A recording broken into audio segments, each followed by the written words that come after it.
السلام عليكم حبايب قلبي، ازيكم عاملين ايه؟ هنعمل التوم. يعني انا جبت توم النهارده عشان ايه نطحنه. فانا جبت تقريبا 8 كيلو ومش عارفه بقى هيصفصفوا على ايه. العروش الخضرا دي انا ما برميهاش. العروش الخضرا دي بقشرها واطحنها، بس هي لو كانت طريه مش ناشفه، يعني خضرا زي دي كده، واقطعها واحط معاها راسات توم. ودوت بتبقى خلطة بقى للبتنجان المخلل، للفلفل، للمحاشي، للكبدة، للحاجات دي اهي، اللي هي الحاجات دي. بصوا دي، بصوا خضرة ازاي. طبعا الحاجات اللي هي دي بنضفها، اللي هي دي كده برميها. ماشي.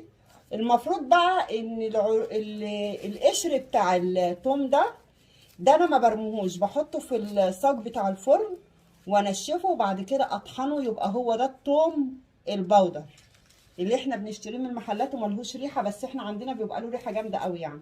هننضف التوم. بصوا يا جماعه، انا بشيل كده اهو، بنضف الحاجات دي ما برميهاش. دي اللي بحطها تنشف في الفرن وعشان اعملها توم باودر. بس انا مش عارفه اعملها بقى بصراحه المره دي ولا لا. انا عملته المره اللي فاتت والله، لو اوريهولكم استنى. التوم البودر اللي انا عملته السنه اللي فاتت، بصوا عامل ازاي. والله بصوا ريحته لغايه دلوقتي زي ما هو، بس انا ما كانش عندي مطحنه ففرمته كده فتلاقيه خشن شويه. بصوا هحطه لكم هنا تشوفوه. بصوا شكله، ومش زي بقى اللي بتشتريه من بره، اول ما يقعد شويه حلوين كده معاكي تلاقيه جمد كده وعمل زي الحجر. لا لا لا لا. بصوا ده بقاله سنه. حطيت له بس نص معلقه ملح عشان من السخونيه ما يحصلوش مشاكل يسوس ولا حاجه، ولغايه دلوقتي معايا اهو. هوريكم واحده كده بقى اعملها ازاي. بشيل الراس اللي هي الطينيه دي من فوق كده، واروح مقطعاه كده اهو كده، واروح مقطعاه قطع صغيره كده اهو كده اهو. والعروش دي بقى جزء منها باخده مع الطبق كده، جزء منها باخده مع الطبق كده، والجزء التاني ده هو اللي انا بعمله بقى ايه مع الخلطه التانيه اللي هي خلطه المخللات. المهم انا ما برميش حاجه يعني العروش، ولا برمي قشر ولا الكلام ده. ماشي. بس غالبا المره دي هرمي القشر. فانا بنضف كله كده اهو عشان يبقى سهل معايا ان انا ايه اهو. بصوا يا جماعه، ده اساس ريحه الثوم. لما بتيجي تعمليه بيبقى ريحته نفاذه جدا. فهنعمله لوحده في طبق تاني اهو عشان خاطر ايه يبقى سهل معانا ان احنا نفرمه.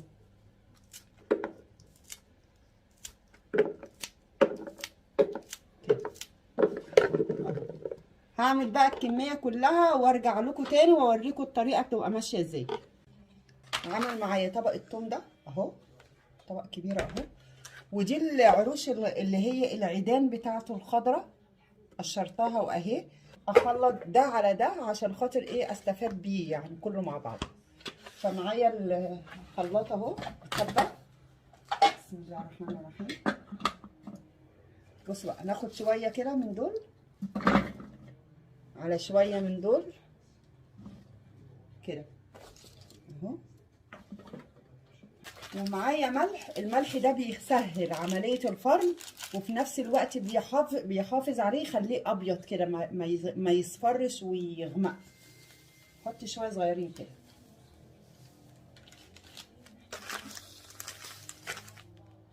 بسم الله الرحمن الرحيم.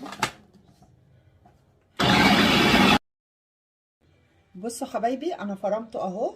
ثواني هجيب معلقه اوريهولكم. بصوا، يفضل بقى بلونه ده كده لغايه اخر حاجه في البطرمان. حتى لو قعد سنتين يفضل نفس اللون ده كده، بدل بتحطوا له هي نقطه الملح دي. ماشي. هخلص الكميه كلها وارجع له. شايفين شكله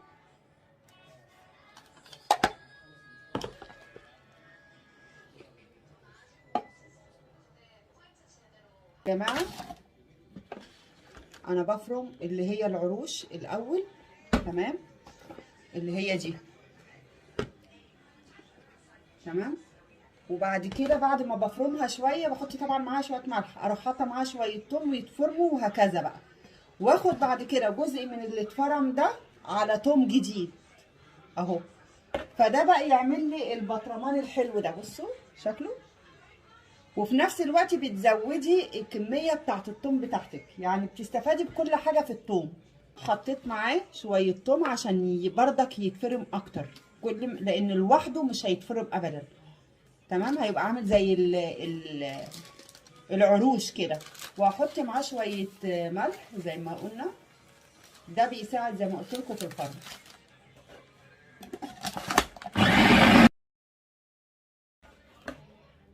شايفين كل ما بتفرمي معاه الثوم بينعم معاكي.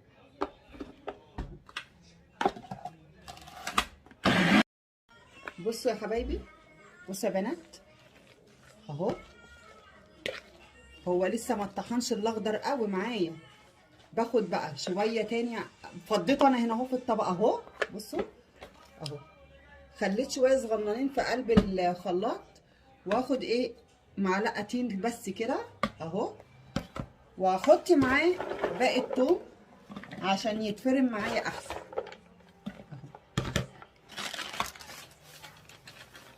ما بحطش على فكره ملح كتير في كل مره، انا بحط شويه صغيرين. بصوا بقى يا حبايبي عامل ازاي. بصوا يا حبايبي اهو، عمل بقى كام بطرمان. بسم الله الرحمن الرحيم، صلوا على النبي حبايب قلبي. عملوا 5 برطمانات كبار جدا. بصوا دي قد ايه كبيره ازاي، والبطرمان دوت بيشيل كيلو ما شاء الله. ودول كمان دول يا جماعه انا جايباهم 8 كيلو يعني 8 كيلو بالعروش بتاعتهم. يعني لو قلنا صفينا العروش وخدنا الراسات بس، هيبقى ما يكملوش 3.5 ولا 4 كيلو. انا استخدمت بقى جزء من العروش، ما استخدمتهاش كلها للاسف، لان الثوم قليل فمش ينفع استخدم العروش كلها، تلاقيه كله عروش اخضر. فاهو بصوا ايه رايكم. اتمنى يا حبايبي لو عجبكم الفيديو ما تنسوش تدعموني بلايك واشتراك، وتدعوا لي دعوه حلوه كده، وتشتركوا في القناه حبايب قلبها، لانها مش هتكبر غير بيكم. اشوفكم على خير، سلام عليكم.